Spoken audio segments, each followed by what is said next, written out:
자, 5번 보겠습니다. 바벨의 혼돈.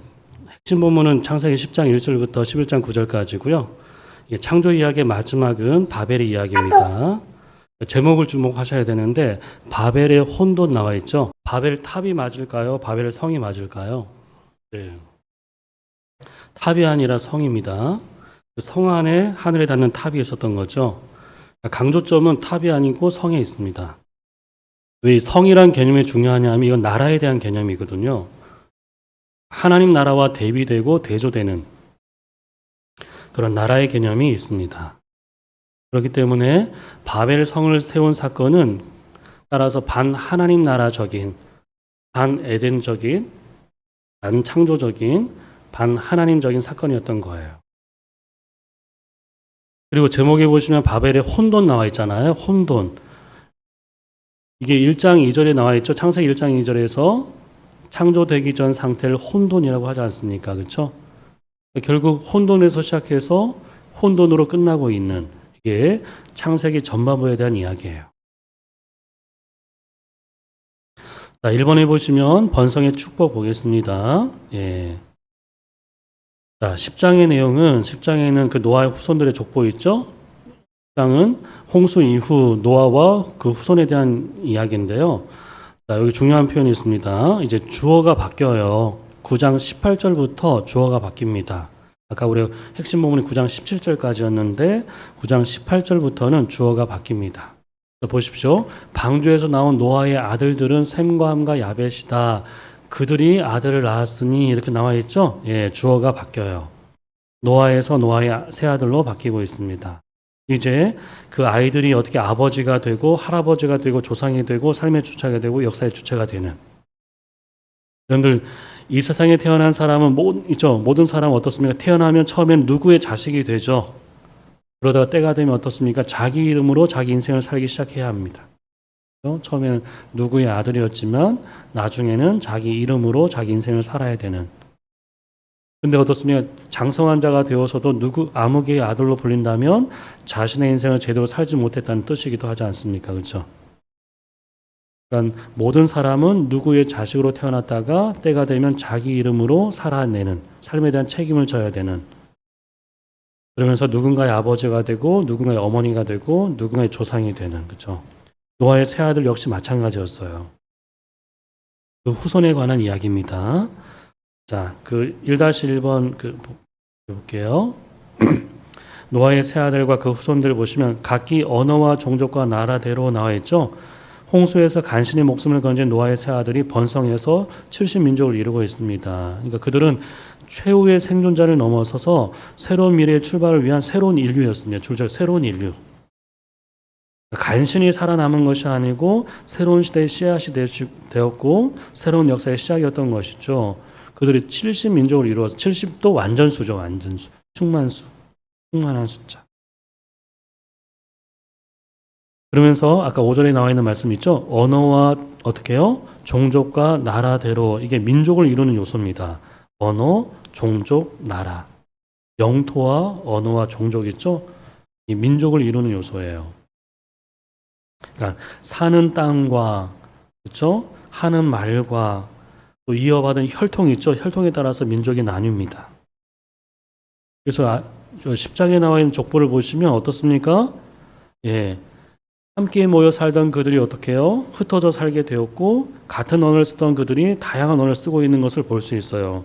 이게 왜 그렇습니까? 그것이 바로 바벨탑 사건 때문이었던 거죠. 그러니까 여러분들 10장과 11장은 순서가 원래 바뀌어야 돼요. 바벨탑이 먼저 있고 그 다음에 10장이 있어야 돼요.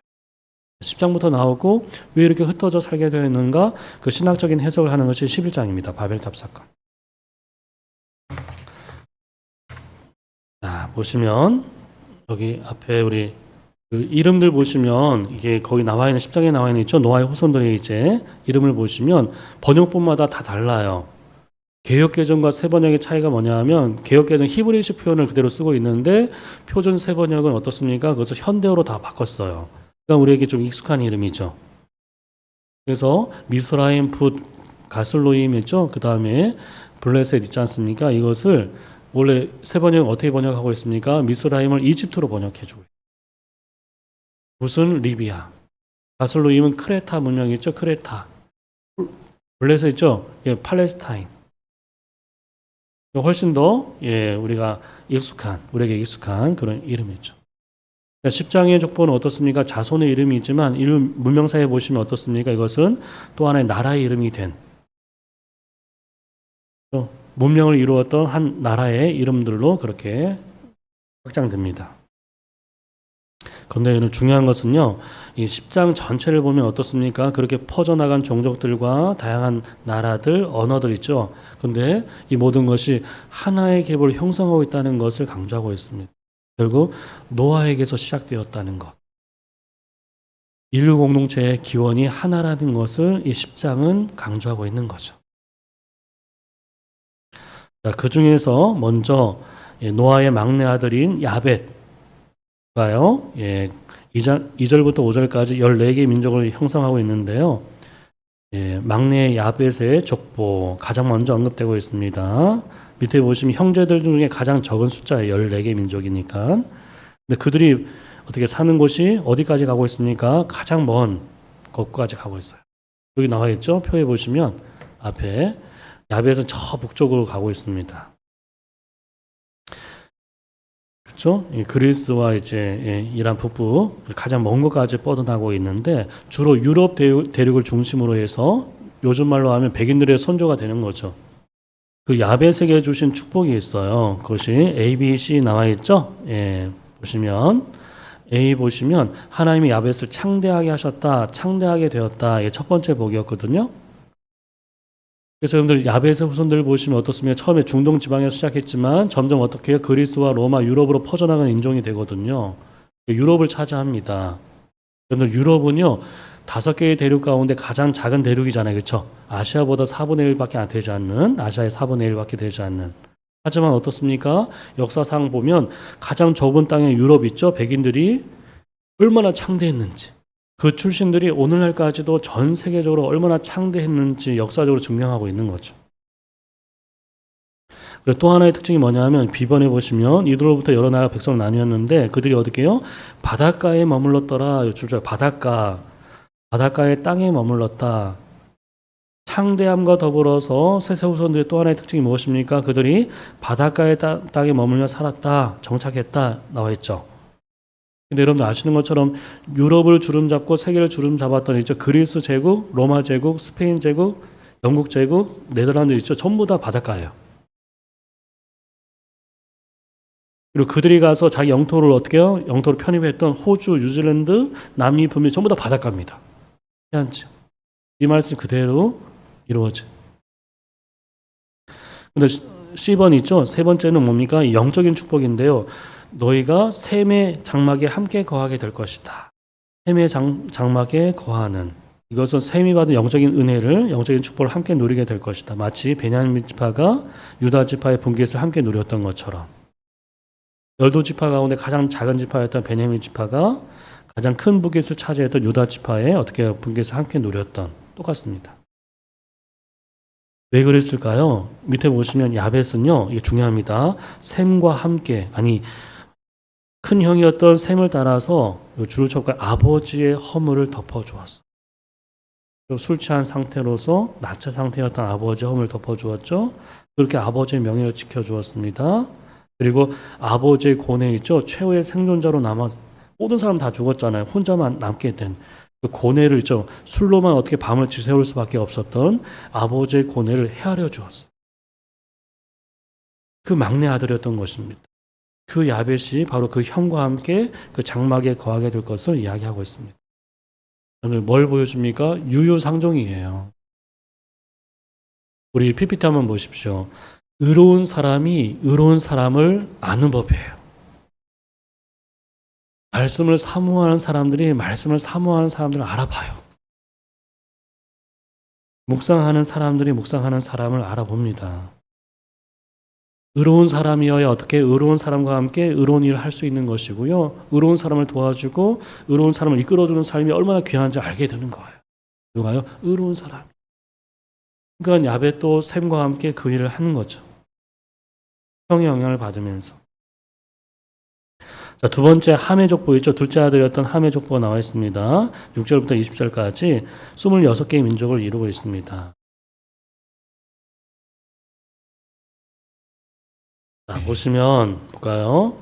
예, 둘째 함 있죠? 예, 함은 어떻습니까? 아프리카와 북부 메소포타미아, 가나안 등 가장 넓고 광범위한 지역을 차지합니다. 줄저 가장 넓고 가장 광범위한 지역을 차지합니다.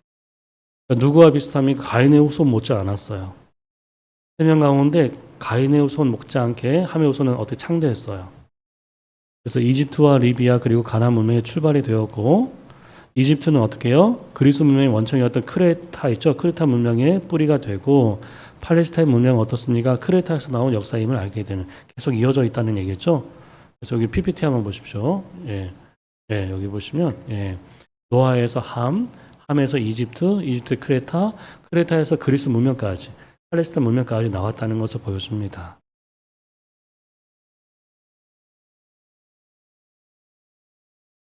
근데 크레타 문명이 그리스 문명의 원천이 되는데 그 크레타가 이집트에 기원을 두고 있다는 거였죠. 그리고 그것이 함의 자손이라는 것. 이것을 보여주고 있어요. 자, 여러분들 이것은 우리에게 어떤 것을 줍니까? 여러분들 오른쪽 페이지 보시면 문명사적 가치 한번 보겠습니다. 그러니까 인류사를 이해하는 데 창세기 기록이 많이 도움을 준다 그런 얘기를 하고 있어요.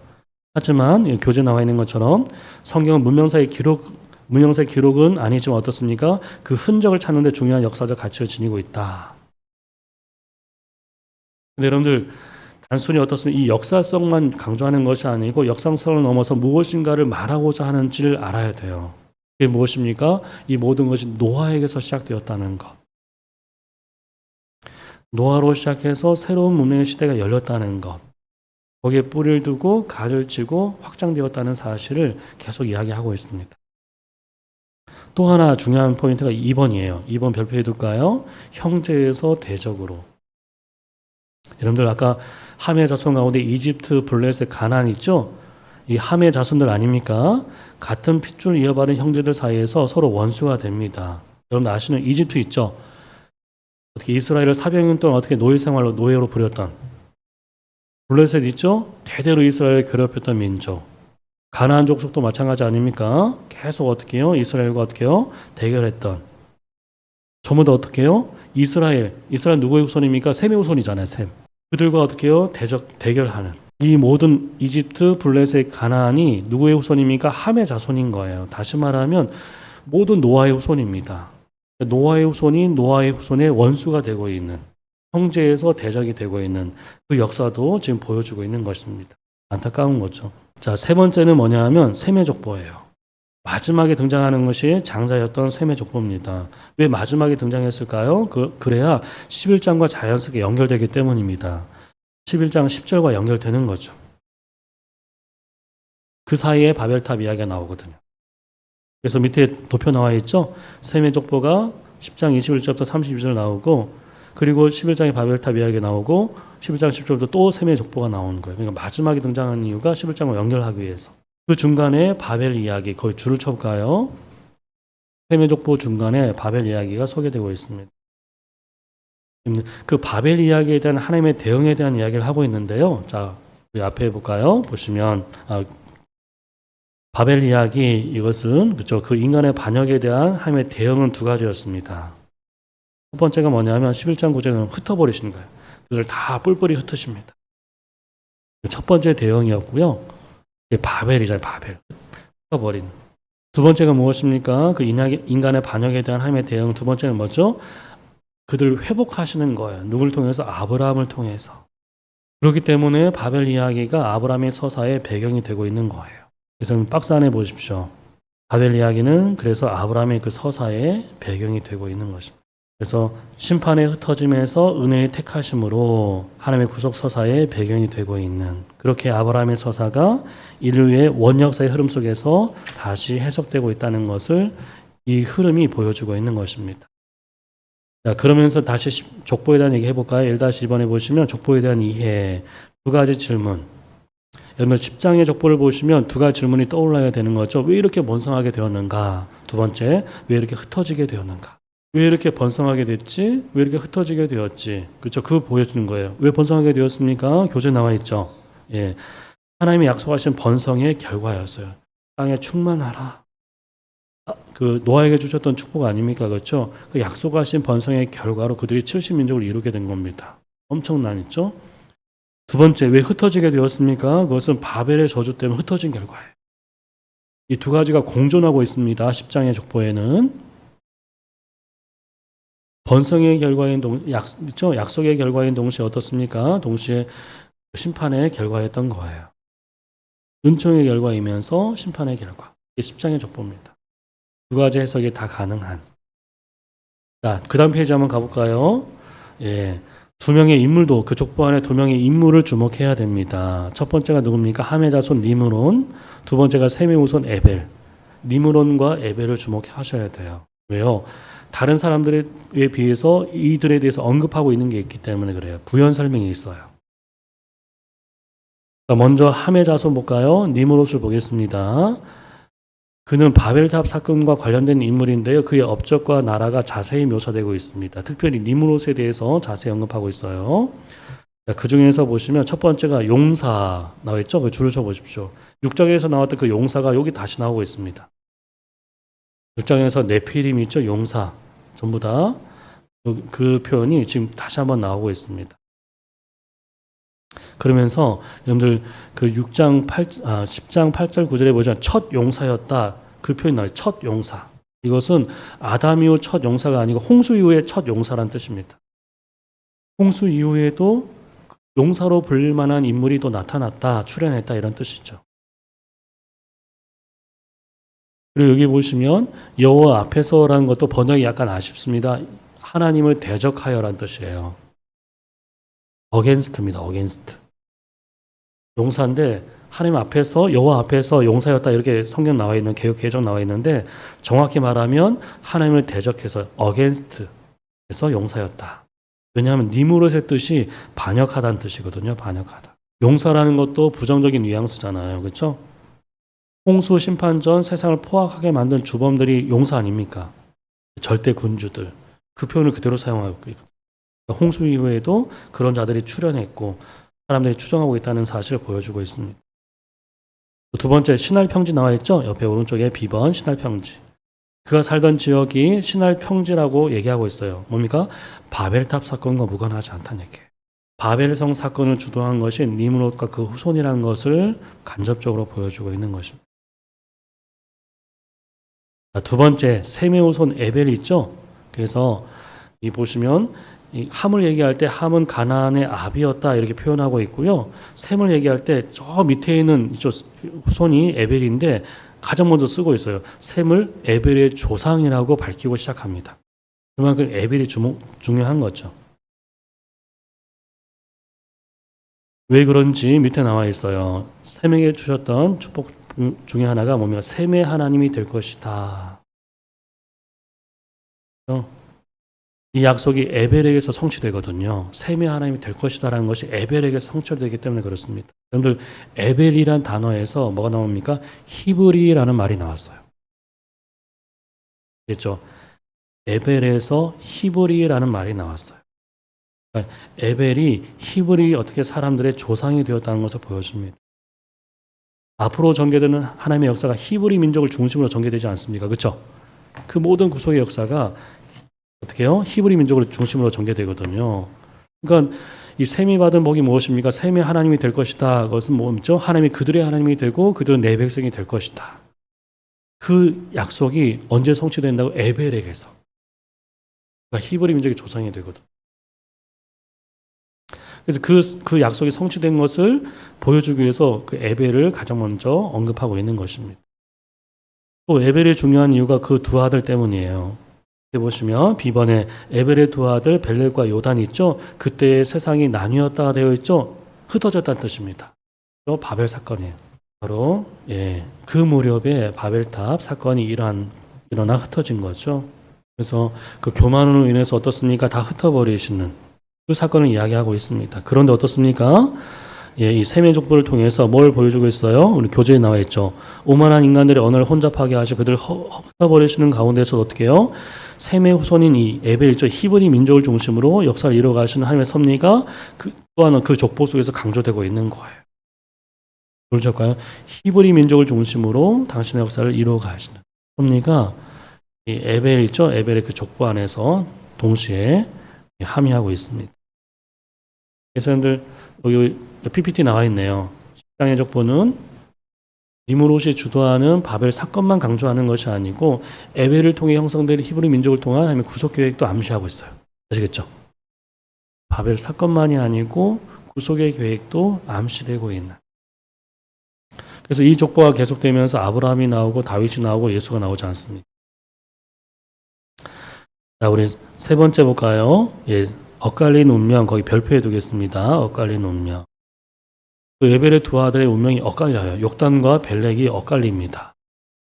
앞에 나와 있는 것처럼 10장에서 있죠. 욕단의 그 두 아들 가운데 둘째 있죠. 욕단의 족보는 10장 끝까지 나오는데 첫 번째 아들 벨렉은 있죠. 11장으로 계속 이어집니다. 욕단은 끝나고 벨렉은 계속 이어지는. 뭘 보여주고 있습니까? 예. 두 사람이 어떻게 해요? 그 둘의 어떻게 해요? 행적과 운명이 서로 달랐다는 사실을 보여주는 거예요. 욕단과 벨렉의 행적과 운명이 서로 달랐다는 것. 그렇죠. 욕단의 족보는 끊겨요. 10장에서. 하지만 벨렉의 족보는 11장까지 계속 이어진다는 것. 두 번째, 행적은 무엇입니까? 욕단은 바벨의 길을 간 것 같아요. 하지만 벨렉은 약속의 길을 간 거죠. 하나님을 경외하는 길로 갔고. 세 번째, 욕단의 후손은 어떻습니까? 바벨의 저주로 끝나는 멸망의 자손이 되지만 벨렉의 후손은요, 아브라함으로 이어지는 언약의 자손이 되는, 이렇게 운명이 갈립니다. 그래서 10장의 족보가 강조하는 게 무엇입니까? 그 밑에 우리 같이 한번 볼까요? 이처럼 다 같은 노아의 후손이지만 자기만의 문명을 세우다가 바벨의 저주로 끝난 함의 자손이 있는가 하면 땅의 문명보다는 하늘의 소리를 귀를 기울여 사는 셈의 후손도 있었어요. 그리고 셈의 후손 중에도 바벨의 길을 간 욕단의 후손이 있는가 하면 언약의 길을 간 벨렉의 후손도 있었다. 그렇죠? 다 갈리는 거예요. 그래서 여러분들 3번 별표해 둘까요? 족보가 주는 있죠? 메시지. 첫 번째가 무엇입니까? 우리 앞에 PPT 나와 있는 것처럼 족보는 인류가 하나의 기원을 갖고 있다는 것을 강조하고 있습니다. 하나의 기원. 노아로부터 시작했다. 노아의 아들, 세 아들이잖아요. 그렇죠? 두 번째가 중요하죠. 족보는 운명이 아니에요. 족보는 운명이 아닙니다. 여러분들 거기 보시면 그 이스라엘과 아까 이집트와 있죠. 가나안, 블레셋 나와 있지 않습니까? 예. 족보 안에는 내 자손도 있지만 내 자손의 원수도 있고, 그렇죠? 벗 있는가 하면 적도 있어요. 그 안에는. 그렇죠? 그러니까 함이 될 수도 있고 셈이 될 수도 있는. 무슨 말입니까? 예, 이것은 이거예요. 족보는 운명론적이고 숙명론적이고 결정론적인 인생관을 보여주는 것이 아닙니다. 한번 정해지면 그렇게 되는 게 아니에요. 태어날 때부터 운명이 결정되었다. 그것을 말하는 것이 족보가 아닙니다. 족보는 정해지는 것이 아니고 만들어가는 거예요. 여러분들 함의 후손 가운데는 어떻습니까? 반역을 주도했던 있죠. 니므롯도 있지만 여러분들 예레미야 알죠? 장차 예레미야를 어떻게 해요? 공경에서 구해낸 사람이 구스인 에베멜렉인 거 아시죠? 함의 자손이에요. 함의 자손. 함의 후손입니다. 또 가나안 종족 가운데 어떻습니까? 예, 함의 족속이었던 가나안, 그렇죠? 함의 후손이었던 가나안 종족 가운데서도 예수의 족보에 올라간 라합도 있었던 거예요. 라합. 그러니까 정해진 것이 아니고 만들어가는.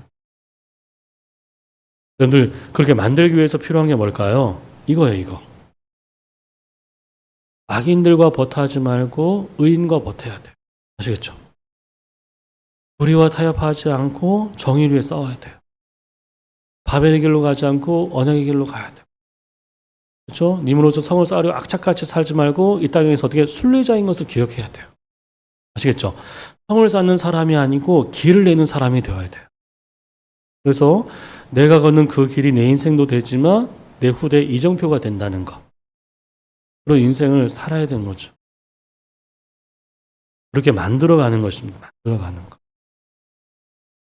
그리고 여러분들 족보가 주는 세 번째 메시지가 무엇입니까?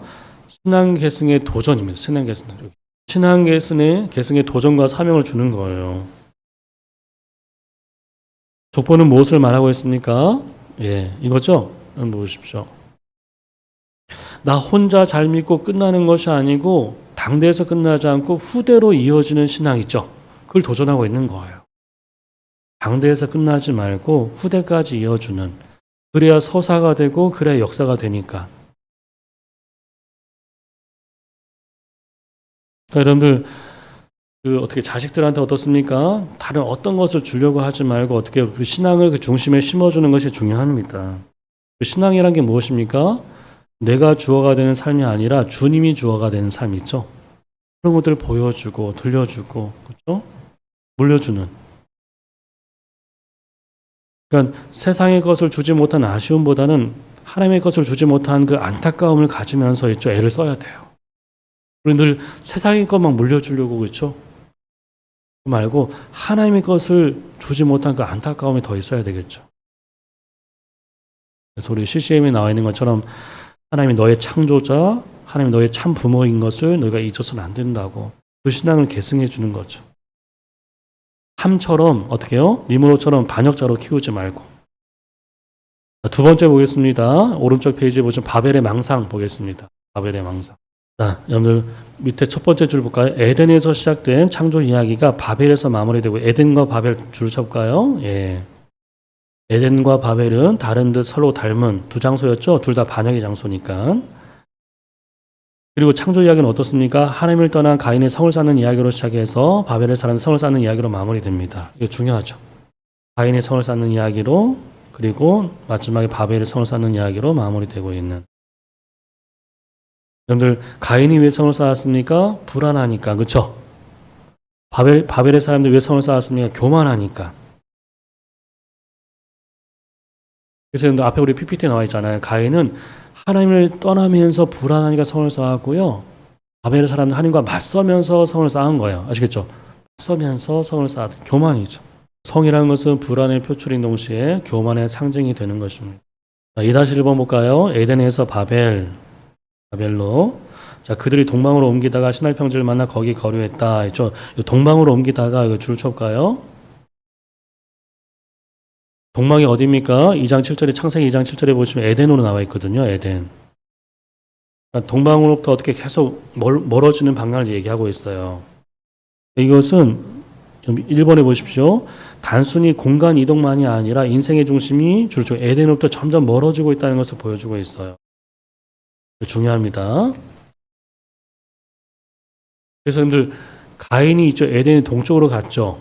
아브라함의 조카 롯도 동쪽으로 계속 갑니다. 동쪽으로 가는 건 전부 다 부정적인 거예요. 창세기 안에서. 동방으로 있죠. 예. 동방은 바로 에덴입니다. 에덴.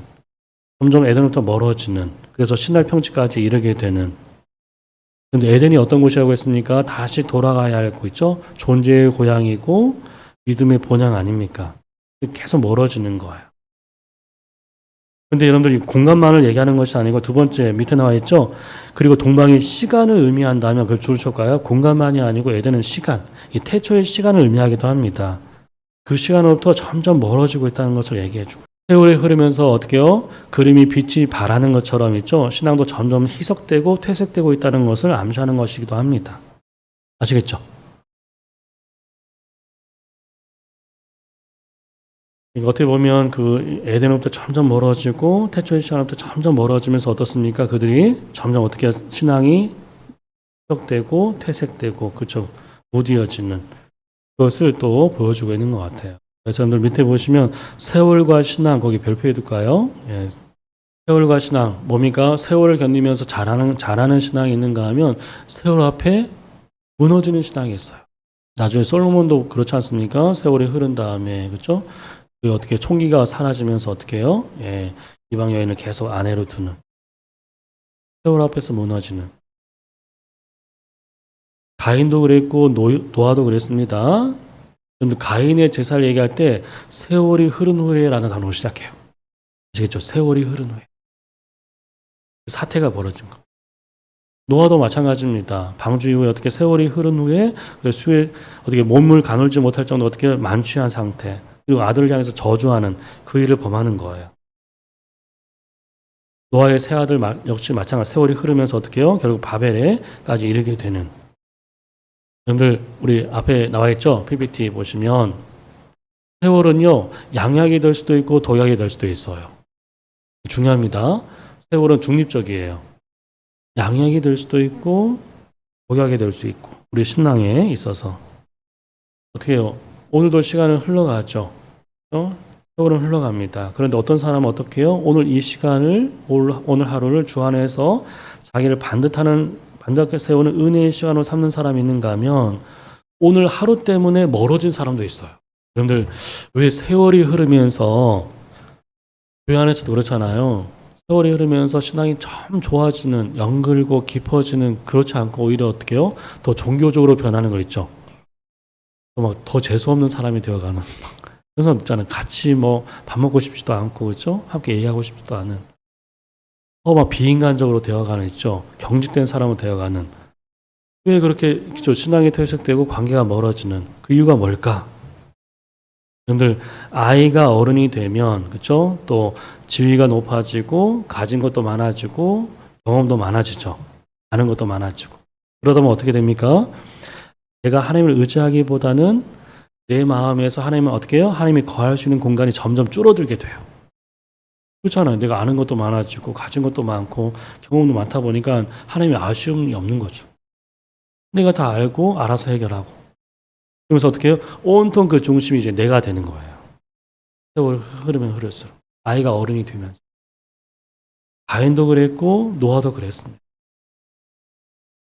여러분들 이 교만이라는 것은 다른 것이 아니고 어떻게 해요? 내 마음속에 하나님께서 거하실 공간을 계속 없애는 거예요. 이게 교만입니다. 내 안에서 내 삶 속에서 하나님이 거하실 공간, 하나님이 역사하실 공간을 계속 없애는 거예요. 막 밀어내는 그게 교만입니다. 하나님이 역사하실 여지를 자꾸 없애는 거예요. 그렇죠. 그렇기 때문에 세월의 흐름 속에서 어떻게 영적인 성숙을 위해서 어떻게 세월의 흐름을 영적인 성숙의 기회로 삼는다는 건 그만큼 어려운 일입니다. 그래서 어린아이가 오죽했으면 예수님도 어린아이를 세워놓고 그렇죠. 얘기하셨겠습니까? 근데 여러분들 창세기는 있죠. 그 세월과 신앙에 대한 얘기 있죠. 문제만 제기하는 것이 아니고 그 답도 주고 있어요. 볼까요? 세월이 흘러도 영혼이 무디어지지 않고 중심이 흔들리지 않고 신앙에서 멀어지지 않는 길 있죠. 하나님께서 깨어있고 세월을 오히려 기회로 만드는 길은 어디 있습니까? 내가 에노스라는 사실을 인식하는 창세기 4장에 나와 있는 거죠. 내가 에노스라는 사실을 날마다 인식하는 오늘 하루하루가 흘러간다는 것은 내 죽음의 날이 하루하루 가까워진 거예요. 그런 어떻게 교만할 수 있겠습니까? 어떻게 욕심에 천착할 수 있겠어요? 어떻게 하나님과 멀어질 수 있겠습니까? 하루하루가 흘러가면 내 죽음의 날은 그만큼 가까워지고 있는 내가 에노스라는 사실을 알고 있다. 이번에 보시면 바벨 건축의 의도 있죠? 예. 서로 다른 지역에 있던 그들이 있죠. 한 언어로 소통하면서 함의 자손 어떻게 해요? 용사였던 니므롯을 중심으로 신할 평지에서 의기투합해서 하늘까지 닿는 성을 쌓으려고 했습니다. 이것은 뭐죠? 자기 이름을 드높이고 하나님과 상관없는 자신들만의 제국을 건설하기 위한 의기투합이었던 것이죠. 예. 문제는 뭐냐면 건축이 아니고 건축의 의도예요. 아시겠죠? 문제는 건축이 아니고 건축의 의도예요. 그들의 건축 의도를 알 수 있는 것이 그 밑에 나와 있죠. 사용했던 건축 재료라든지 성의 높이와 형태라든지 그들의 발언을 통해서 확인할 수 있습니다. 여러분들 이 그들의 건축의 의도가 하나님의 뜻과 아주 밀접한 관계가 있어요. 그들의 건축 의도가 창세기 1장과 9장에서 나와 있는 하나님의 뜻과 상당히 관련성이 있어요. 먼저 뭘까요? 1번에 보시면 돌 대신 벽돌을 있죠? 진흙 대신에 역청을 사용했습니다. 그렇죠? 벽돌이 무엇입니까? 진흙을 불가마에 넣어서 불로 구워낸 건축 재료죠. 빈틈이 없는. 그래서 거기에다가 방수에 강한 어떻게 역청을 가지고 그 사이를 다 접착제로 사용한 거 아닙니까? 그렇죠? 그러니까 오랜 세월에도 어떻게 해요? 무너지지 않는, 큰 홍수가 나도 어떻게 해요? 무너지지 않는, 마음 놓고 어떻게 해요? 마음대로 막 쌓아 올릴 수 있는 그 건축 재료 있죠? 건축 기술을 그들이 만든 거예요. 그러니까 여러분들 이런 건축 재료 있죠? 이 건축 기술 이거 뭘 보여주고 있습니까? 특별히 역청과 같이 방수에 강한 재료를 쓴 이유가 무엇입니까? 이것은 다시 홍수와 같은 큰 물이 범람했을 때 그것을 대비하려는 의도예요. 근데 이것은요, 두 가지를 보여주고 있습니다. 뭐죠? 다시는 물로 심판하지 않겠다는 하나님의 약속을 신뢰하지 않는 거예요. 두 번째는 무엇입니까? 이 PPT 나와 있는 것처럼 그 하나님의 심판의 도구를 무력화시키려고 하는 오만한 시도인 거예요. 아시겠죠? 약속도 신뢰하지 않을 뿐만 아니라 그 심판을 우리가 무력화시키겠다. 다시 한번 물로 한번 심판해 보세요. 우리가 다 막을 테니까. 그런 의미가 있어요. 두 번째 보겠습니다. 보시면 그들이 어떻게 그 탑 꼭대기를 하늘에 닿게 하여 되어 있죠. 하늘에 닿게 하자. 뭘 보여주고 있습니까? 예. 왜 하늘까지 닿는 탑을 있죠? 세우려고 했을까? 왜 꼭대기를 하늘까지 닿게 하려는 것일까? 이게 두 가지 의미가 있는데 첫 번째가 무엇입니까? 이거 역시 교만의 표출입니다. 이제 벽돌을 좀 그을 수 있다고 역청을 쓸 줄 안다고 해서 어떻습니까? 하나님과 견주려고 하는. 그래서 여러분들 바벨 있잖아요. 이것을 신의 문으로 해석하는 분들이 있어요. 신의 문. 지구라트처럼. 예, 신의 문. 이게 뭡니까? 하늘에 닿게 해서 신들이 있는 곳의 문에 우리가 도달할 수 있을 것이다. 하나님의 자리까지 넘보고 있는 것이죠. 교만이죠, 교만. 여러분들 해부학이 발전했다고 해서 어떻습니까? 인간 게놈 진화를 발견했다고 해서 막 인간 복제까지 시도하잖아요. 창조주의 어떻게 영역을 침범하고 있는 그러니까 그런 오늘의 인류와 그들과 다르지 않는. 여러분들 바벨이란 것은 교만한 인간의 그 심성을 그대로 보여주는 상징입니다. 두 번째, 하늘에 닿게 하자. 두 번째 무엇입니까? 이거 인생관과 가치관을 보여주는 거예요. 바벨탑을 인생의 표대로 삼고 있는 남들보다 더 앞서고 남들보다 더 높아지고 더 중심이 되는 인생의 가치와 목표를 그대로 보여주는 것이 바벨입니다. 모든 가치관과 인생관과 어떻게 해요? 세계관이 집중된 상징적인 표상이 뭡니까? 바벨탑이에요. 바벨. 여러분 이것은 뭐와 같습니까? 예, 아담과 하와의 범죄와 같은 거예요. 그들의 죄가 무엇입니까? 하나님이 아니고 자신을 표대로 삼으려고 했던 거 아닙니까? 하나님을 표대로 삼는 것이 아니고 내가 내 인생의 표대가 되겠다는 거였죠. 그게 바벨 중심의 인생관이죠. 자, 세 번째 볼까요? 보시면 우리 이름을 내자 나와 있죠? 우리 이름을 내자. 여러분들 이름에는 뭐가 있습니까? 바탕에 근본이 있고요. 거기 안에 소망이 담겨 있어요. 여러분들 바다를 왜 바다라고 하는 줄 아세요? 맞아요. 받아들인다는 뜻이에요. 그래서 바다가 된 거예요. 세상의 모든 물을 다 받아들이기 때문에 바다예요. 그러려면 어떻습니까? 바다는 가장 낮은 곳에 있어야 됩니다. 다 받을 수 있잖아요. 바다가 다른 어떤 것보다 으뜸인 이유는 무엇입니까? 다른 어떤 것보다 더 낮은 곳에 있기 때문이에요. 여러분들 낮은 곳에 있으면 겨름도 없고 경쟁도 없고 시샘도 없습니다. 그렇죠? 자신을 낮추는 자에게는 경쟁도 없고 시샘이나 시기가 없어요. 근데 그와 반대되는 것이 신할 평지입니다. 그렇죠? 신할 평지는 어떻습니까? 계속 높아지려고 하는, 계속 쌓으려고만 하는, 우리 이름을 내겠다는 큰 소리만 치고 있는, 그것만 들리는 거예요. 여러분들 인간의 존재 목적이 무엇입니까? 하나님의 이름을 영화롭게 하는 거잖아요. 그렇죠? 근데 그 이름 어떻게 해요? 그 본분을 망각한 거예요. 그리고 이기적인 명예욕에 사로잡히는 거죠. 그래서 하나님의 이름 대신에 자기 이름만 높이려고 했다. 근데 여러분들 이것은요. 두 번째 여기 나와 있네요. PPT에 보시면 단순히 자신의 명성만 떨치겠다 그런 뜻이 아닙니다. 자신의 이름만 남기겠다 그런 뜻이 아니고 이름이라는 건 존재거든요. 우리 존재 그래서 이름을 짓게 만들지 않습니까? 아담에게 또 이름의 주도권을 가지신 어떻게 하나님의 존재를 밀어내려는 오만입니다. 그분의 이름을 지우고 내 이름을 쓰겠다는 것은 그분의 존재를 지우고 내 존재를 어떻게 부과시키겠다는 뜻이고.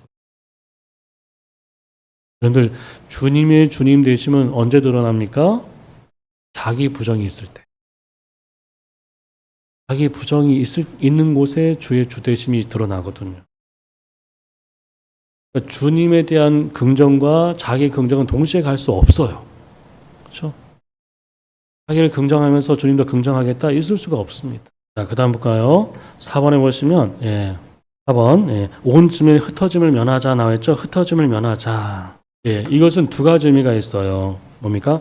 광대한 제국에 대한 어떻게 야망해. 흩어지지 말자는 것은 계속 몸집을 키우는 거예요. 몸집을 키우고 땅을 키우고 어떻게 해요? 그래서 어떻게 큰 광대한 제국을 어떻게 건설하겠다는 야망. 계속 규합하는 거죠. 세력을 규합하고 또 규합하고 넓히면서 광대한 제국에 대한 야망을 보여주고 있는 것이고요. 두 번째는 무엇입니까? 생육하고 번성하고 땅에 충만하라는 있죠. 창조주의 뜻에 그것을 정면 배치하는 거예요. 그 뜻과 정면 배치하는 것이 그거예요. 반창조적인 행보를 보여주고 있는 거죠. 하나님의 뜻은 흩어지는 것인데 온 사방으로 퍼져나가는 것인데 바벨의 사람은 더 이상 흩어지지 말자. 그렇게 선동하고 있는 것을 보여주고 있습니다. 그런데 밑에 박스 한번 보십시오. 하나님이 바벨의 문명을 더 이상 어떻게 해요? 어떻게 유지할 가치가 없다고 판정을 내리신 이유가 무엇입니까? 그것을 어떻게 해요? 다 파괴하시는 거죠? 여러분 앞에 PPT 나와 있는 것처럼 단지 하늘 높이 탑을 세운 것이 문제였기 때문에 아니면 언어가 하나인 것이 문제이기 때문에 이름을 떨치고 서로 결속하는 것이 문제이기 때문에 아니에요.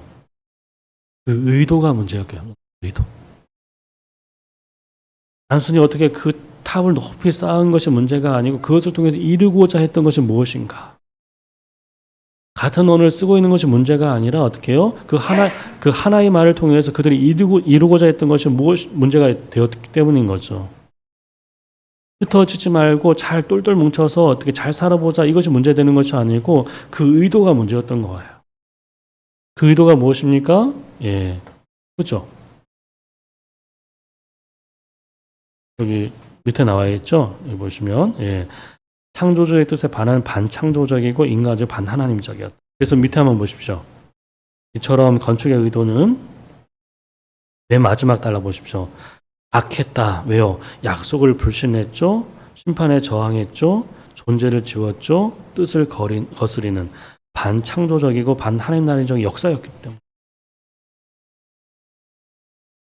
그것이 문제였기 때문에 어떻게 해요? 더 이상 유지할 가치가 없다고 보신 거죠. 자, 그 다음 페이지 가볼까요? 이제 끝이 보입니다. 세 번째 보시면 이제 하나님이 개입하시는 거예요. 이런 인간의 역사에 대해서 하나님 어떻게 보고 어떻게 평가하고 어떻게 대응하실까 보시면 아담의 본성 보겠습니다. 여호와께서 사람들이 건설한 그 성읍과 탑을 보려고 내려오셨다 나겠죠. 사람들 번역이 약간 아쉬워요. 원래 히브리어로는 뭐냐면 그러니까 페네하 아담 뭐죠? 그 아담의 자손들로 되어 있어요. 그냥 사람들이가 아니고 그 아담의 자손들 이렇게 번역해야 됩니다. 그리고 아담이라는 것은 사람이라는 이죠 일반 명사를 보통 명사를 사용한 것이 아니고 첫사람 그 아담을 가리키는 거예요. 그래서 정관사 그라는 것이 거기에 있어요. 그 아담의 자손들이 성을 쌓고 있구나. 무슨 말입니까? 스스로 하나님이 되어서 자기 이름, 자기 표대가 되려고 했던 있죠. 바로 그 아담의 후손들이었다는 사실을 강조하고 있는 것입니다. 바로 이 사람들이 그 아담의 후손들이구나. 무슨 말이죠? 그 아담의 본성이 홍수 이후에도 전혀 어떻게 해요? 변하지 않는 여전히 인간 속에 남아있다는 것을 보여주는 것입니다. 자, 두 번째 보시면 상반된 방향 그 변곡점 나와 있죠. 바벨 이야기의 변곡점 어디 있습니까? 자 우리가 하늘에 닿게 하자 그 아우성에서 자 우리가 내려가자 하나님의 음성으로 바뀌는 전환점이 그 11장 5절입니다. 여기 나와 있죠. 올라가는 인간과 내려오시는 하나님 그 분기점이 바로 11장 5절입니다. 크게 두 방향인데 올라가는 인간, 내려오시는 하나님. 그 사람들의 아우성 그리고 하나님의 음성으로 바뀌고 있는. 중요한 것은 뭐냐면 자 우리가 내려가자 했잖아요. 여기 보십시오. 창세기 1장 26절에 보시면 우리 형상 자 우리가 우리 형상대로 사람을 만들자 이렇게 나와 있죠. 근데 11장 여기서는 자 우리가 내려가서 그들의 언어를 혼잡하게 하자. 오늘 전부 다 자 우리가로 시작하고 있어요. 삼위 하나님이 다 개입하시고 있는, 뭘 강조하고 있습니까? 1장에서는 인간 창조의 중요성에 대해서 얘기하고 있는 것이고 11장은 무엇입니까? 이 바벨 사건의 중대성에 대해서 보여주고 있는 것. 이 사건의 심각성을 보여주고 있는 것입니다. 그렇게 하나님은 인간의 창조에도 인간의 역사에도 개입하고 있는 거예요. 인간의 창조와 역사에 개입하시는. 그렇다면 그분이 내려오신다는 것이 어떤 의미인가 나와있죠? 그게 뭡니까? 하나님의 내려오심은 두 가지입니다. 출애굽 때처럼 어떻게 구원하기 위해서 내려오시는 경우가 있고 이때처럼 어떻게 심판하기 위해서 내려오시는 경우가 있어요. 그래서 여러분들 그 유대의 랍비들 있죠? 유대의 랍비들은 이 구절을 어떻게 해석했냐면 이렇게 해석했어요. 하나님이 세상이 어떻게 되는 것을 보려고 내려온 것이 아니라 잘 모르니까 보기 위해서 내려온 것이 아니라 이게 있어요. 자비의 자리에 앉아 계시다가 심판의 자리로 내려오신 거예요. 심판하실 때가 되었다 이렇게 판단하신 거예요. 그래서 여러분들 하나님이 왜 이렇게 내려오셨습니까? 이렇게 살펴보지 않으면 모르시니까 그런 것이 아니라 여기 나와 있죠. 그 말을 다르게 보인다면 무엇입니까? 인간들이 볼 땐 대단해 보여도 하나님 어떻게 한참 내려가야 볼 수 있는 그만큼 대수롭지 않다는 거예요. 되게 엄청난 것처럼 보이는데 하나님 편에서 어떻게 하찮은 거죠. 두 번째, 내려오신다는 건 무엇입니까? 에덴의 아담처럼 어떻게 해요? 인간이 인간다움의 자리를 넘어서서 하나님의 자리에 오르려는 있죠. 이 모든 오만을 어떻게 해요? 가만히 어떻게 해요? 더는 두고 보실 수 없어서 조치를 취한다는 뜻이에요. 조치를 취하신다. 그 조치가 어떻게 흩으심이죠. 그래서 여러분들 4번 보십시오. 4번에 보시면 그 심판의 방식이 무엇입니까? 언어의 혼잡이다. 줄 쳤까요? 홍수를 마블이라고 하고요. 혼돈을 바벨. 비슷하죠? 마블, 바벨. 첫 번째는 홍수, 두 번째는 어떻게 혼돈이죠. 하나님은 그들의 언어를 혼잡하게 혼란케 하심으로써 성삼키를 중단하고 온 땅에 흩어버리십니다. 근데 여러분들 여기 보시면 그 밑에 한번 볼까요? 검은색 글씨 보십시오. 고대 제국들이 거대한 힘과 체제를 유지하는 방식. 그게 뭡니까? 강력한 힘과 함께 뭐죠? 하나의 언어예요. 언어. 여러분들 고대 제국들은요. 자신들이 어떻게 해요? 그 거대한 힘과 체제를 유지하기 위해서 어떻게 했습니까? 강력한 힘만 아니라 언어도 있죠. 그 지배의 수단이었습니다. 하나의 언어를 통해서 모든 사람의 생각과 정신을 지배하려고 했습니다. 결속력과 통제력을 강화하려고 했던 거예요. 그 언어를 통해서 어떻게 해요? 배타적인 어떤 질서를 계속 유지하고 그들이 독점하는, 독재하는 그렇게 강력하게 지배하는 도구로 삼았던 것이죠. 그래서 여러분들 수메르 문명 있잖아요. 거기에 보시면 아카드어를 쓰잖아요. 그게 아카드어가 아람어가 되고 나중에 아람어에서 그리스어가 되고 나중에 로마의 언어 있죠. 지중해 연안 전체를 지배했던 나머지 언어들은 다 소멸해버리는 거예요. 힘을 잃어버리는. 중국도 마찬가지, 아시아에도 중국도 마찬가지죠. 동아시아 전체를 지배했을 때 어떻습니까? 한자 외에는 다 변방의 언어로 만들어버렸거든요. 일본도 어떻습니까? 자신의 언어를 강요했던. 좀 더 하나의 언어를 통해서 어떻게 지배하려고 했던 것입니다. 그런데 어떻습니까? 그렇게 제국의 언어는 어떻게 해요? 그렇게 배타적인 질서를 유지하고 강력한 도구가 됐는데 그 언어의 혼잡은 결국 무엇입니까? 제국의 붕괴를 의미하는 거예요. 그래서 여러분들 그 밑에 한번 보십시오. 언어의 붕괴 밑에 하나님은 그 제국의 언어를 혼잡게 하여 제국의 질서를 깨뜨리신다. 그렇죠 보겠습니다. 그 제국의 언어가 붕괴되면서 제국도 자연스럽게 붕괴되게 만든다. 그래서 심판이 뭡니까? 첫 번째가 언어의 붕괴고요. 두 번째가 뭐냐? 흩으심. 부츠가 아니고 푸츠예요. 원래 푸츠. 히브리어로 푸츠인데요. 이건 산산이 어떻게 쪼개다, 산산조각 난다 이런 뜻입니다. 무슨 말입니까? 다시는 바벨 문명을 재건하지 못하도록 어떻게 조치를 취하셨다는 뜻이에요. 다시는 재건하지 못하도록 완전히 산산조각 냈다 이런 뜻입니다. 그리고 두 번째 의미는 뭘까요? 이 부츠라는 것은 다시는 어떻게 그 조각을 이어서 다시 이어 맞출 수 없게 된, 그러니까 완전히 분열되었다 이런 뜻이기도 합니다. 그래서 뿔뿔이 다 흩어지는, 다시는 어떻게 의투합하지 못하도록 다 뿔뿔이 흩으셨다 이런 뜻이기도 합니다. 근데 여러분들 여기 보시면 우리 PPT 한번 보십시오. 흩으시게 하는 것은 심판에 있죠. 심판만은 아니에요. 그것은 자초한 결과이기도 합니다. 이게 또 중요하죠. 욕망에 사로잡힌 사람들 사이에는 진정한 소통은 불가능합니다. 그렇죠? 말이 안 통하죠. 뜻이 안 통합니다. 자신이 높아지지 않으면 참지 못하는, 그렇죠? 자기 앞에 누가 있고 자기 위에 누가 있다는 것을 참지 못하는 존재들에게 어떻게 해요? 연합은 하나 되는 것은 꿈꿀 수가 없는 거죠. 따라서 흩어지는 것은 그들이 자초한 결과이기도 합니다. 그리고 그렇다면 그 바벨의 대안이 무엇일까? 예, 볼게요. 밑에 보시면 흩으심은 뭘까요? 모든 것을 자신의 권세 아래 독점하려는 제국의 해체만이 아니고 이제 하나님 나라의 질서와 문명 대신에 문명이 대신 새로 어떻게 세워져야 함을 예고하고 있는 거예요.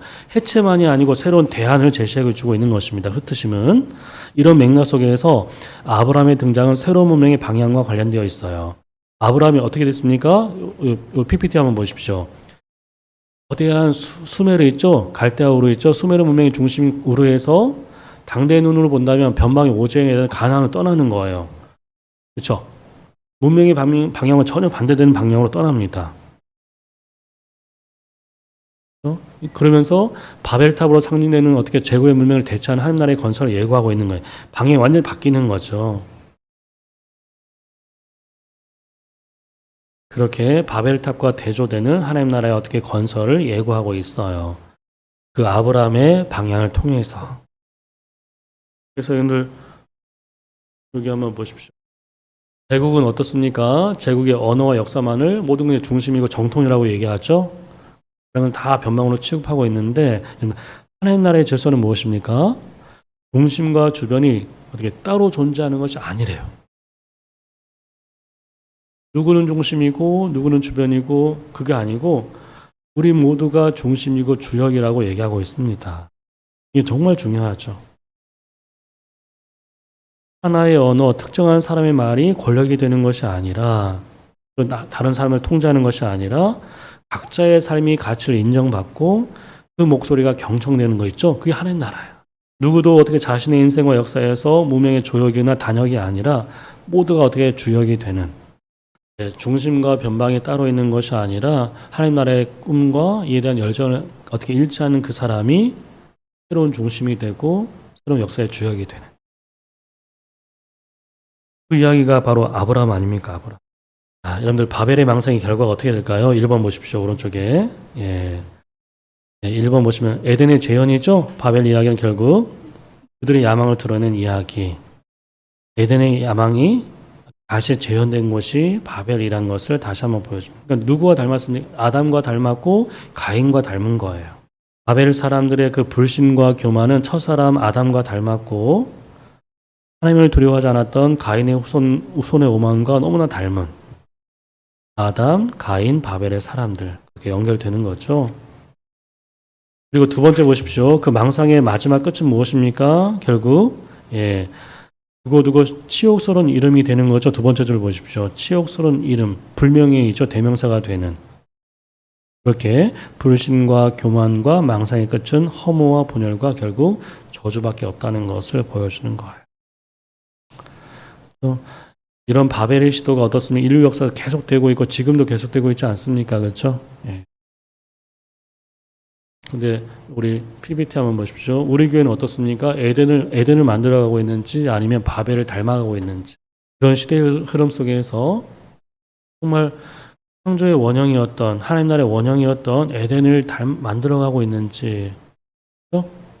범죄하기 이전의 에덴이 있죠?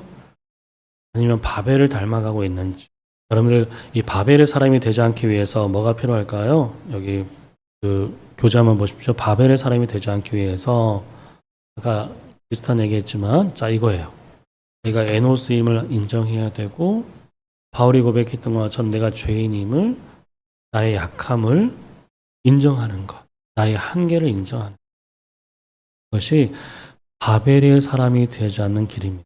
내가 에노스인 것 내가 용서받은 죄인이라는 것 내가 얼마나 약한지를 있죠? 인정하는 것. 동시에 어떻게 해요? 밑에 나와 있죠? 비례 감각을 회복해야 돼요. 별표해 둘까요? 자신을 아는 것도 중요하지만 하나님을 제대로 알아야 된다는 뜻입니다. 이것이 전도서가 말하는 지혜거든요. 전도서가 말하는 지혜는 무엇입니까? 하나님은 하늘에 계시고 너는 땅에 있다.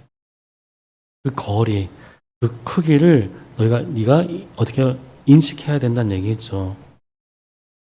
그 높으신 하나님, 그 위대하신 하나님을 어떻게 우리가 묵상하지 않으니까 내가 대단해 보이고 내가 이룬 것이 커 보이는 거예요. 그렇죠? 그러니까 하나님을 제대로 알 때 어떻게 해요? 인간과 인간의 역사의 크기를 제대로 볼 수 있는 그게 비례 감각입니다. 그걸 회복해야 돼요. 자, 두 번째 볼까요? 바벨과 오순절 이것도 별표해 두겠습니다. 바벨과 오순절 왜 갑자기 오순절? 그렇죠? 여러분들 바벨의 저주가 회복된 사건이 오순절 성령 강림 사건이에요. 흩어진 그들을 다시 모으는 여기 볼까요? 사도행전의 오순절 사건은 주저과 바벨탑 사건이 남긴 그 비극을 치유하시는 하나님의 처방이에요. 여러분들 사도행전 2장 있죠? 1절 그 오순절 사건의 시작이 어떻게 됩니까? 모두 한 곳에 모였다는 단어로 시작합니다. 흩어졌던 그들이 각 나라에서 어떻습니까? 다 모였다. 한 곳에 모였다. 여러분들 모인 것은 바벨도 비슷했죠? 바벨을 다 모였잖아요. 그런데 어떻게 하나님과 맞서기 위해서 모였죠? 그런데 오순절의 사람은 어떻습니까? 왜 모였습니까? 하나님의 큰 일을 듣는 거예요. 거기서 회심의 역사가 일어나는 것입니다. 보이는 양상은 같았지만 의도는 전혀 다르게 흘러가는. 그래서 어떻게 그곳에서 어떻게요? 자신들이 난곳 방언을 하며 큰 일을 듣게 되고 거기서 회심의 역사가 일어나는. 그렇죠? 그래서 여기 우리 PPT 한번 보시면 바벨이 흩어짐, 오순절은 모임이고 바벨이 혼란이었다면 오순은 진정한 소통이 가능해지는 것이고 바벨이 끊임없이 오르는 것이라면 어떻습니까? 오순은 끊임없이 내려오는 것이죠. 그리고 이게 중요합니다. 우리 교재에 나와 있지만 그 관로의 답이죠. 바벨은 성으로 형상화돼요. 계속 성으로. 그래서 오순절은 교회로 어떻게 정형화됩니다. 그러니까 어떻게 보면 나의 이름이 아니라 주님의 이름이 높임을 받는 나의 야성이 무너지고 주님의 나라가 서는 그렇죠? 더 높은 곳이 아니라 더 낮은 곳을 향하는 중심이 되려는 욕망을 내려놓고 주변을 살피는 그렇죠? 자식들에게 요새를 물려주는 것이 아니고 순례의 길을 가르쳐주는 그게 교회예요. 교회. 그게 교회입니다. 그래서 교회는 그래서 이거예요. 교회는 바벨탑 이야기를 치유하는 하나님의 대안이에요. 대안이 되어야 됩니다. 그래서 여러분들 우리가 어떤 성을 쌓아야 되는지 여기 나와 있네요. 여러분들 그리스도인의 삶은 무엇입니까? 이 땅에서 요새를 만들어서 자자손손 물려주는 것이 아니라 순례의 길을 가면서 사는 삶이에요. 나의 야성이 무너질 때 하나님을 위한 성을 쌓을 수 있다는 것을 보여주는 게 그리스도인이죠. 자, 드디어 마지막 페이지 나왔습니다. 이러다 밥 못 먹겠는데요. 저희가 7시 40분 차인데. 네, 한 5분만 하면 끝날 것 같아요. 3번. 다시 혼돈으로. 창조 이야기는요. 카오스를 코스모스로 만드시는 하나님의 솜씨로 시작하죠. 카오스에서 코스모스로, 혼돈에서 질서로. 그런데 마지막은 다시 질서가 혼돈으로 바뀌는 인간의 반창조의 역사로 끝납니다. 안타까운. 코스모스가 다시 카오스로 바뀌는. 예. 그래서 1번에 보시면 혼돈에서 혼돈으로 있죠. 창세기 1장 2절도 혼돈으로 시작했고 11장 9절도 혼돈으로 끝나고 있습니다. 처음도 마지막도 혼돈이에요. 뭘 보여주고 있습니까? 역사와 인생에 대한 중요한 관점을 보여주고 주실까요? 역사와 인생에 대한 해석의 관점. 역사와 인생을 어떻게 볼 것인가? 무슨 말입니까? 예. 바벨의 사람들처럼 창조주를 부정하거나 말씀이 임하기 전이죠. 그 혼돈처럼 창조주의 말씀이 내 삶의 중심이 되지 않으면 어떻게 됩니까? 내 삶의 모든 조건은 혼돈이 될 수밖에 없다. 창조주를 부정하고 그분의 말씀이 내 삶의 중심에 있지 않게 되면 내 삶의 조건은 가난하든 부유하든 건강하든 아프든 혼돈이 될 수밖에 없다는 것. 무질서와 공허가 될 수밖에 없다는 것. 방향을 잃고 목적을 잃는 인생이 될 수밖에 없다는 것을 이야기하고 있어요. 그 혼돈에 대한 이야기가 그 밑에 나와 있습니다. 뭐죠? 지도 없는 항해처럼, 악보 없는 연주처럼, 대본 없는 연극처럼. 뭐죠? 그럼 지도 없이 항해하면 어떻게 됩니까? 여기 나와 있네요. 표류하다가 파산하는 거예요. 그렇죠? 지도 없이 항해하면. 악보 없이 연주하면 어떻습니까? 불협화음 있죠? 내다가 끝나는 거예요. 대본 없이 연극하면 어떻게 됩니까? 무대 자충우돌 하다가 어떻게 역할 찾지 못하고 끝나는 거예요. 역할 찾지 못하고. 그게 혼돈이죠, 혼돈. 근데 여러분들 그 밑에 한번 보십시오. 근데 이 모든 문제는 무엇입니까? 문명이 아니라 사람이에요. 심판의 대상은 바벨의 문명이 아니고 바벨의 사람들이라는 것을 기억해야 됩니다. 문명 자체는 하나님께 거역하지 않았어요. 문명의 발달로 인해서 어떻게 해요? 사람들이 하나님의 존재를 지우는 그 인간의 교만이 문제였던 것입니다. 아시겠죠? 문명이 아니고 인간의 이기적인 그 욕망이 문제였던 거예요. 그것이 공존을 불가능하게 만들었던 것이죠. 자, 2번 볼게요. 바벨에서 구속으로 나와 있죠? 예, 마지막. 바벨 이야기는 창조 역사에서 구속의 역사를 바뀌는 아브라함의 서사의 배경이 되고 있어요. 그래서 셈의 족보 있죠? 전과 후에 나온 셈의 족보가 그걸 보여주고 있습니다. 이것이 그 뒤에 있는 이야기의 배경이 되고 있다는 거. 그래서 여러분들 여기 PPT 나와 있는 것처럼 예, 나와 있네요. 11장의 셈의 족보는 이 심판의 흩어짐에서 은혜의 택하심으로 나오는 중요한 전환점이 되는 거예요. 심판의 흩어짐에서 아브라함이 있죠. 은혜의 택하심으로 전환되는 아주 중요한 포인트가 되는 것입니다. 11장에 있는 셈의 족보. 자, 그래서 보시면 자, 밑에 한번 보겠습니다. 바벨 이야기는 노아와 아브라함 그 중간에 등장하는 사건인데 바벨탑은 생명보다는 자신의 명예와 권세를 드러내는데 더 열중한 인간상의 표성이다. 이러한 문명의 방향의 전격적인 변화는 주셨을까요? 그 문명의 방향의 전격적인 변화는 아브라함에서 펼쳐진다. 아브라함이 어떻게 했습니까? 여기 나와 있죠. 보세요. 모두가 중심으로 또 중심을 향하고 중심이 되는 있죠. 중심이 되는 세상의 흐름을 거슬러서 어떻게 해요? 제국의 변방의 중심에서 변방으로 떠나는 아브라함의 서사가 시작되고 있는 거예요. 아시겠죠? 중심에서 변방으로 떠나는 아브라함의 서사가 시작되는. 그런데 중요한 포인트가 있습니다. 우리 교재 나와 있죠. 아브라함의 생애 역시 첫 창조의 서사처럼 어떻게 해요? 혼돈에서 시작해. 혼돈. 여기 별표해 둘까요? 혼돈. 이 세 가지 혼돈 속에 휩싸여 있는 만만치 않은 삶이었죠. 하지만 그 혼돈 속에서 어떻게 해요? 하나님의 말씀이 임하면서 아브라함의 인생의 태초가 열립니다. 인생의 태초가 열려요. 그 이야기가 언약 이야기예요. 언약 이야기. 엣지는 통독 창조 이야기 다음에 나올 언약 이야기가 그 아브라함의 인생의 태초가 열리는 이야기입니다. 자, 여기 여러분들 박노해 시 있죠? 박노해 시의 시. 박노해 원래 그 이름이 아닌 거 아시죠? 근데 이게 개명한 이유가 박해받는 노동자들의 해방을 위해서 그 이름을 바꿨다고 하는데 그대 사라지지 말아라 중에 보시면 한번 같이 한번 읽어볼까요? 예, 읽겠습니다. 시작. 이렇게 어둠이 크고 깊은 설산의 밤일지라도 빛은 저 작고 희미한 등불 하나로 충분했다. 그토록 강력하고 집요한 악의 정신이 지배해도 자기 영혼을 잃지 않고 희미한 등불로 서 있는 사람. 어디를 둘러봐도 희망이 보이지 않는 시대에 무력할지라도 끝끝내 꺾여지지 않은 최후의 사람. 최후의 한 사람은 최초의 한 사람이기에 희망은 단 한 사람이면 충분한 것이다. 세계의 모든 어둠과 악이 총동되어서도 결코 굴복시킬 수 없는 한 사람이 살아있다면 저들은 총체적으로 실패하고 패배한 것이다. 그러니 그대 사라지지 말아라. 에녹처럼 노아처럼 아브라함처럼 그렇죠? 사라지지 말라. 목회하다가 사라지지 마십시오. 네, 그대 사라지지 마. 그 한 사람, 세상을 살릴 그 한 사람이 되라고 도전하고 있는 것 같습니다. 여기 믿음을 따라 산다는 것은요, 이거예요. 하나님의 크신 구원 이야기의 일부가 되는 것입니다. 그들처럼 최악의 몸부림하면서 어떻게 해요? 자기를 한계를 넘어서서 믿음으로 살려고 했던. 그래서 이 사람들 있죠? 에녹이나 노아나 아브라함처럼 그들의 이야기 속에서 이게 중요하죠. 우리가 하나님의 음성을 듣는 것. 우리가 걸어가야 할 방향의 길을 찾게 돼요. 이것을 도전하고 있는 것 같습니다.